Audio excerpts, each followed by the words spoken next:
ખબર છે, ઘણીવાર એવું બને છે ને કે નિષ્ફળતા મળે એટલે આપણને લાગે કે આપણી તો કોઈ કિંમત જ નથી, બિલકુલ શૂન્ય. પણ શું ખરેખર એવું છે? આજે જે વાર્તા રજૂ થવાની છે ને, એ કદાચ આપણો આખો વિચાર જ બદલી નાખશે. તો ચાલો શરૂ કરીએ. તો વાર્તા છે રાહુલની, એક એવો યુવાન જે એકદમ હતાશ થઈ ગયો હતો. એને લાગતું હતું કે હું કોઈ કામનો જ નથી, મારું અસ્તિત્વ જ અર્થહીન છે. અને આ જ દુઃખ લઈને એ પહોંચ્યો એક જ્ઞાની બાબા પાસે. અને બસ અહીંથી જ શરૂ થાય છે રાહુલની અસલી શોધ, પોતાની કિંમત શોધવાની સફર. એના મનમાં બસ એક જ સવાલ હતો: શું હું ખરેખર નકામો છું? રાહુલની આ હાલત જોઈને પેલા જ્ઞાની બાબા એ તો બસ હસ્યા. એમણે કોઈ લાંબુ ચોડું ભાષણ ના આપ્યું, ના, એમણે તો બસ એક નાનકડું કામ સોંપ્યું.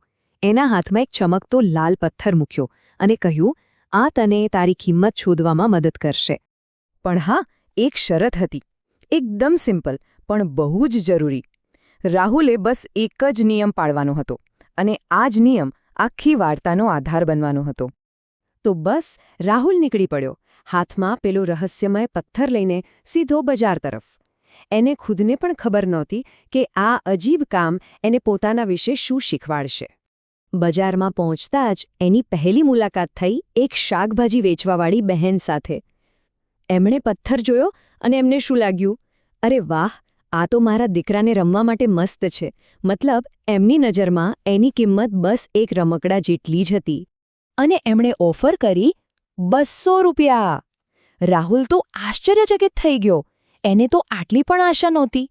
પણ એને પેલો નિયમ યાદ હતો, એટલે એણે કંઈ કહ્યું નહીં, બસ ચૂપચાપ 2 આંગળીઓ ઊંચી કરી અને ત્યાંથી આગળ નીકળી ગયો. પણ વાર્તા અહીં પૂરી નથી થતી હો, આ તો બસ શરૂઆત હતી.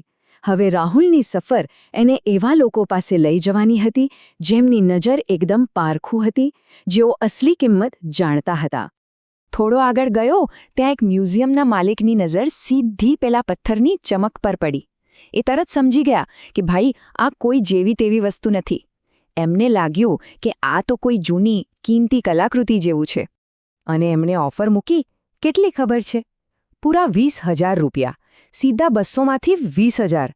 રાહુલની તો આંખો જ ફાટી ગઈ.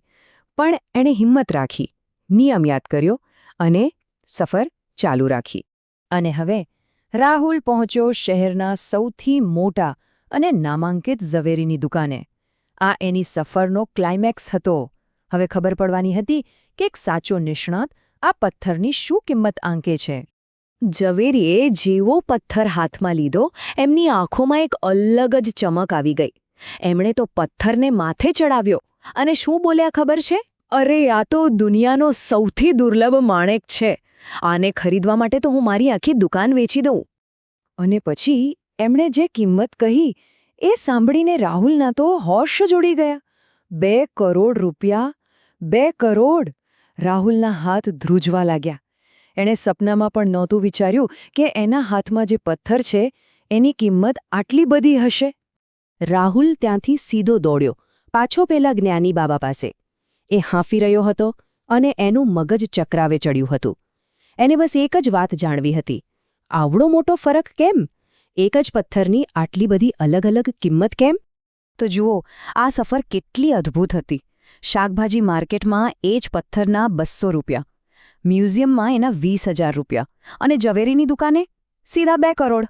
પથ્થર તો એનો એ જ હતો, બસ જગ્યા અને જોનાર બદલાયા અને કિંમત જમીન આસમાન થઈ ગઈ. અને ત્યારે પેલા જ્ઞાની બાબાએ જે સમજાવ્યું એ જ આખી વાર્તાનો સાર છે. એમણે કહ્યું, બેટા, આપણું જીવન પણ આ પથ્થર જેવું જ છે. એનું મૂલ્ય એ વાત પર નિર્ભર કરે છે કે આપણે આપણી જાતને ક્યાં મૂકીએ છીએ, શાકભાજી માર્કેટમાં કે પછી ઝવેરીની દુકાનમાં. અને આ જ છે આ વાર્તાનો સૌથી મોટો બોધપાઠ. આ વાત ખાલી એક પથ્થરની નથી. આ વાત આપણા સૌના જીવનની છે. જરા એક મિનિટ માટે વિચારીએ, આપણી આસપાસ જે લોકો છે, શું એ ખરેખર આપણી આવડત, આપણા ટેલેન્ટને ઓળખે છે, એની કદર કરે છે, કે પછી આપણે એવી જગ્યાએ ફસાયા છે જ્યાં આપણી કોઈ વેલ્યુ જ નથી? તો કરવું શું? જવાબ બહુ સિમ્પલ છે. 2 સ્ટેપ છે. પહેલું, પોતાની સાચી જગ્યાને ઓળખો. અને બીજું, જો લાગે કે તમારી કદર નથી થઈ રહી, તો જગ્યા બદલી નાખો. પોતાની જાતને બદલવાની જરૂર નથી, બસ સાચું વાતાવરણ શોધવાની જરૂર છે. એક વાત હંમેશા યાદ રાખજો, આપણા બધાની અંદર એક અમૂલ્ય રત્ન છુપાયેલું છે. બસ સવાલ એટલો જ છે કે આપણે સાચા ઝવેરીને શોધી શકીએ છીએ કે નહીં. તો જો આ વાર્તા દિલને સ્પર્શી ગઈ હોય તો કોમેન્ટમાં જરૂર લખજો, હું અમૂલ્ય છું, કારણ કે તમે ખરેખર છો.